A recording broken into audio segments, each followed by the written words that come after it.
Hi everybody, this is Avrohom Czapnik from the Jewish Learning Exchange. Hope you and yours are well. This week's Torah portion is Parshat Chayei, and in it, Avrohom charges Eliezer, his faithful servant, to go find a wife for Yitzchak, so that the legacy of the Jewish people can continue from Avrohom to Yitzchak and on to the future generations. And he comes to the well there, and he comes up with a test.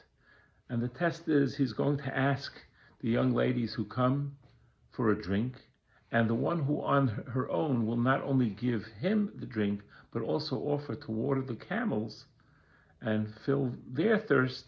That should be the right one. That should be the right one for Yitzchak.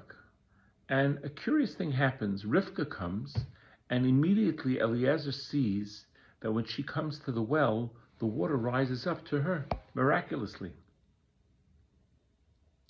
And he decides to do the test to see what she will react to when he asks her for water.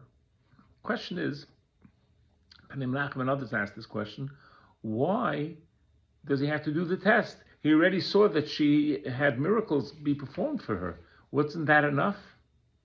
And Menachem and others answer a powerful answer, which is an important lesson for us. Miracles, those are great. Those are very special. But what's most important in building a Jewish home, in a marriage, is the character of the person.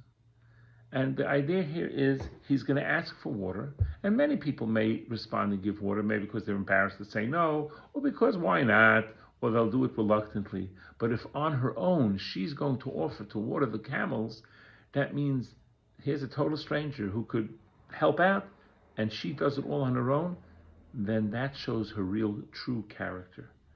And she did the same when he asked if there's a place in the house for me. Yes, for you and for the camels. The concept of midas in Hebrew, that's the word midas, which means character and also measure, because each character trait has to have a certain measure for it. That's what's essential in a relationship. Rabbi writes that when good midas are number one, obviously a Jewish person, for a Jewish person, but good midas, good character traits are one. That's how people honor each other, that's how they respect each other, and that's how they have peace in their home.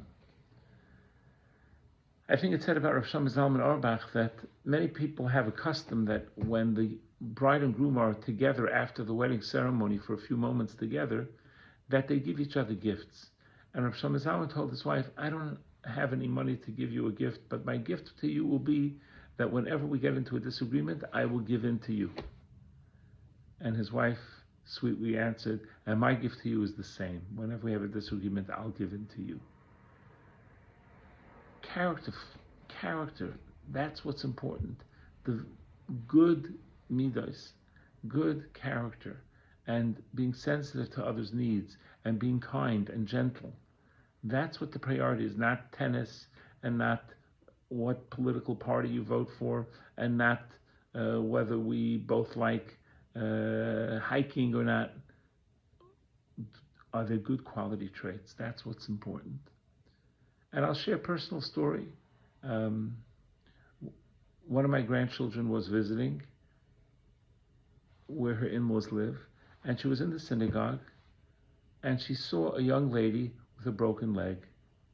And the young lady was finally sitting comfortably, and an elderly person came in, and she offered her chair, and she got up and moved to another chair, even though it was a little difficult for her. And then another woman came in, and she said, would you like to sit here? And she moved and found another place. And she kept on moving, even though she was the one with the broken leg, to accommodate the elderly people. And my granddaughter said, that's somebody with great character. That's somebody with the right midos. So you know what? I'm going to suggest her for my brother. And thank God, the suggestion went through, and they met, and they're, thank God, happily married now. So many times we have the wrong priorities when it comes to finding the right mate. And we look about money, looks, interests. That's not what's important. What's important is, what is the person's character? What do they like? Are they willing to compromise? Are they willing to hear the other person's opinion? Are they willing to be the best that they can be and give in to the other person too? May the Almighty help us that we make the right choices in the partners we choose, so that we can have a peaceful home with the Divine Presence resting in our home as well. Just like in the Parsha, Rivka's home was blessed with the Divine Presence on top of it, just like her mother-in-law Sarah, when she was alive, had as well. Have a great Shabbos. Take care.